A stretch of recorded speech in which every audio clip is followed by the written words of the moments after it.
Welcome to the Startup Leader Show, where we learn lessons from leading startup founders and executives. I'm your host, Lisa Dreher, and our guest for today is Rick Ward. He's the CTO and co-founder of OrbitsEdge. Welcome to the show, Rick. Hey, it's nice to be here again. Nice to talk to you again. Yeah, absolutely. Absolutely. Hey, maybe you can start by just giving us a little bit of background on yourself and OrbitsEdge. Yeah, so I'm Rick. I'm the CTO of OrbitsEdge. Our company is dedicated to putting high-powered compute, meaning commercial data center grade type stuff that you find everywhere on Earth in space. So making an environment so that that stuff can survive in space. Before OrbitsEdge, I worked for Deep Space Industries, which was a space mining company, and that turned me on to the idea of where are we in space compute today and where do we need to be in order to do the stuff we need to do. And before that, I was a Marine. So, yeah, that's me. Wow, amazing. So, maybe a little bit more about OrbitsEdge. So, basically, you're looking to take supercomputing into space? Sure. Um, so, the computers that are currently in space, right, that are currently in space are several generations behind. They are not terribly modern stuff. In fact, the Mars Perseverance rover has some rad 750 processors that are basically started out life in the mid 90s. So we're looking at generating a capability so that instead of having to rad harden and certify one particular piece of hardware, we can build an enclosure that does radiation shielding and thermal management, and that allows regular stuff to survive and work in space, Wow, amazing, more or less amazing. regular. Yeah, yeah.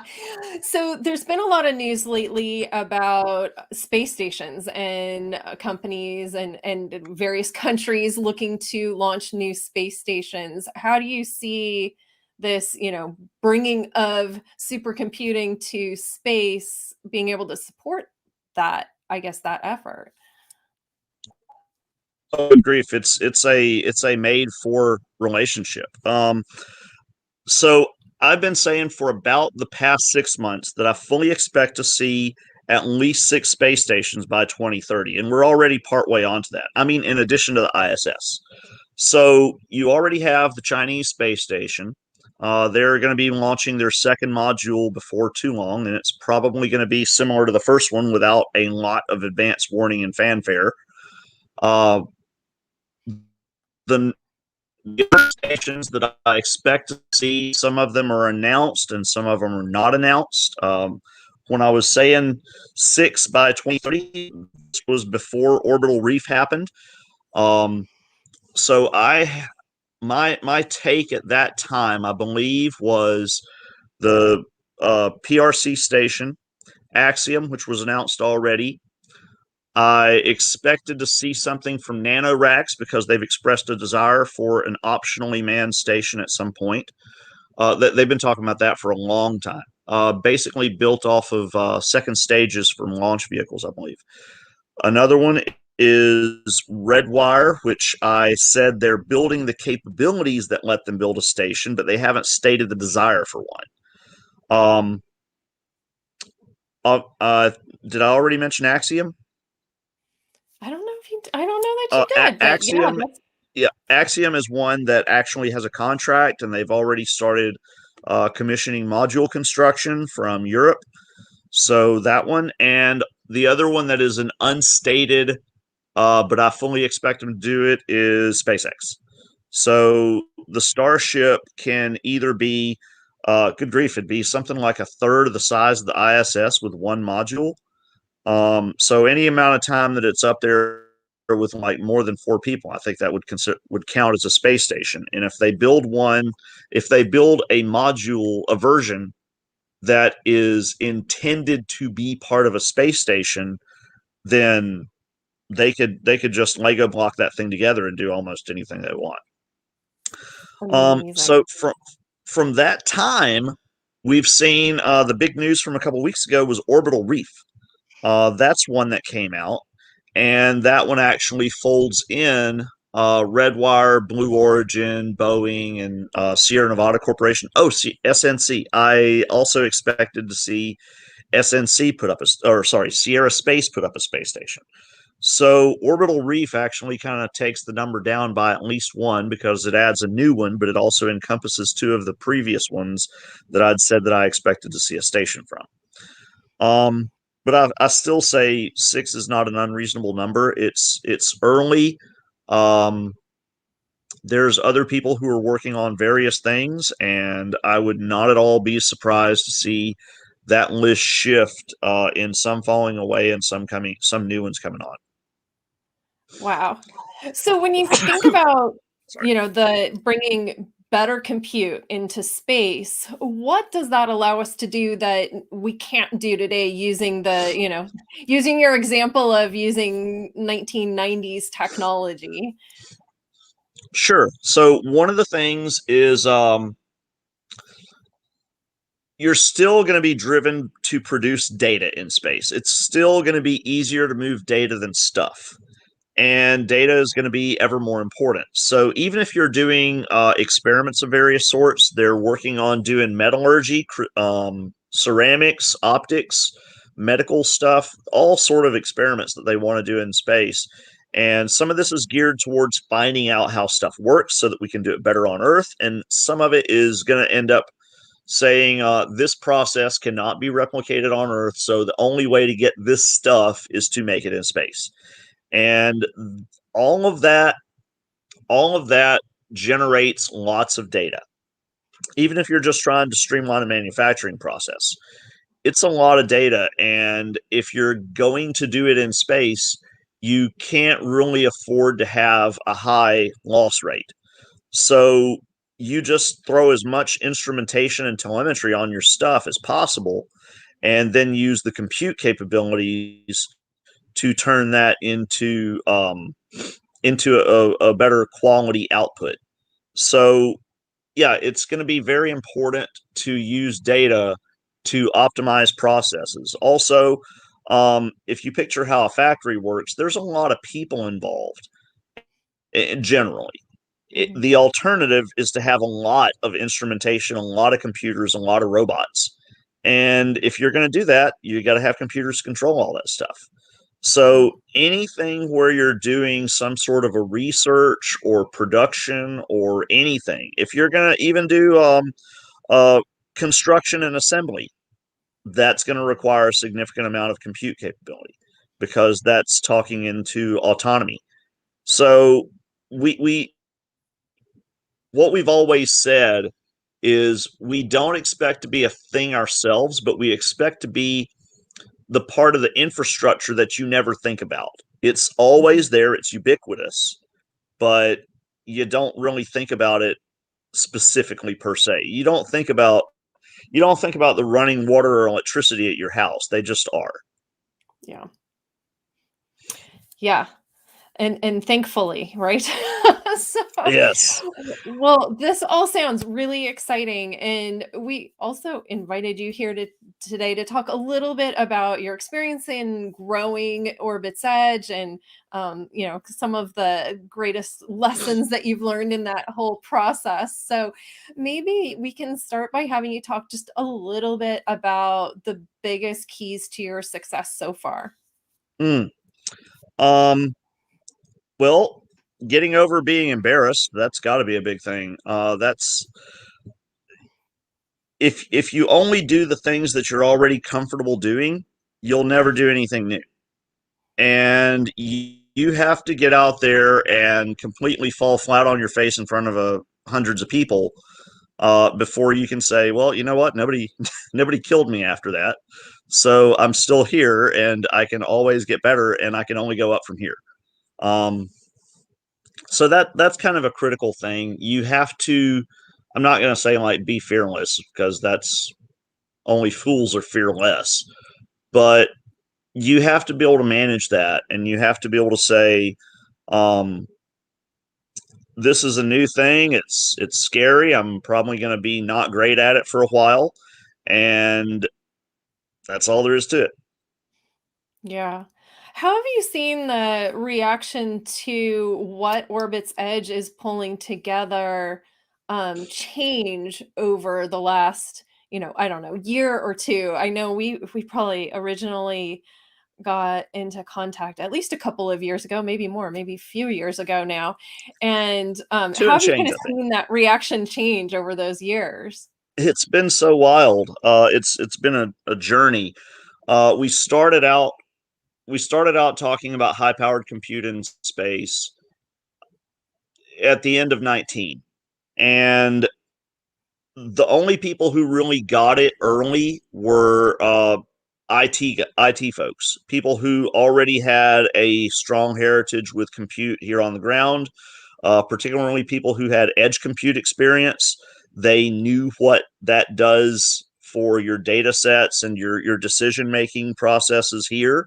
And they said, well, if there's a way to put that capability in space, that, that um, but a lot of the space people were like, we've gotten this far without this. I'm not really sure what you're trying to solve here. And bit by bit, and some of it is just a matter of having the same conversation with the same person 4 times in a row, separated over a few months. And some of it is just planting a seed and letting that kind of grow as they see where compute can fit into what the problems they're trying to solve. And some of that is, I believe, a sea change. Um, with Artemis looking more real, looking more like we're actually going to do that. 24, that's not going to happen, but it's going to happen. If all this happens in 25, 26, that's not a fail. That's the biggest victory we've had in 50 years. Mhm. So I have no problem with a slightly delayed Artemis. Now, if it's 2030 and none of this has happened, well, then we're back to where we were. Yeah. But by the perception, the common community perception being it's going to happen and we need to be ready for it, Mhm. that has brought people to the point where they say, okay, so if this is going to be real, what do we have to do to support that eventuality, to utilize that, to make benefit from all these awesome things that we're going to have. So yeah, that's kind of the big change. It's a mix of hitting people back every so often, um, and just letting the garden grow to the point where our crop can survive and our crop is needed. Yeah, no kidding. So when you think back, is there a piece of advice you would have given yourself when you first started out, knowing what you know now? A lot of it has been organic. A lot of it has been from from having lots of conversations where I hear the problems. It's like, so what is the infrastructure? What's the landscape? What are you trying to solve? What's your requirement out of this? Like, because you don't care about my science project. You care about getting a better product to your customers. You care about having a better decision made. You care about having something that's less waste. That's what you care about on your end. Um, all the improvements to our concept, to our verticals in terms of science or execution or market or business viability or anything else that I want to restate the same way 3 times. Um, any of that other stuff is basically an outflow from listening to a lot of people and Mhm. what sort of problems they're trying to solve. So the big thing I would say is, any conversation you're going to have, it can't be like a sales call. It's got to be like a real conversation. It can't be like you just shoehorn our solution into your thing and give us money for it. It's got to be something about so what are you actually doing? What is your need? Mhm. And everything has to flow from that. You got to be able to listen. So that's Yeah. a big deal. Yeah. Is there anything that you would do different if you were to start all over? Um,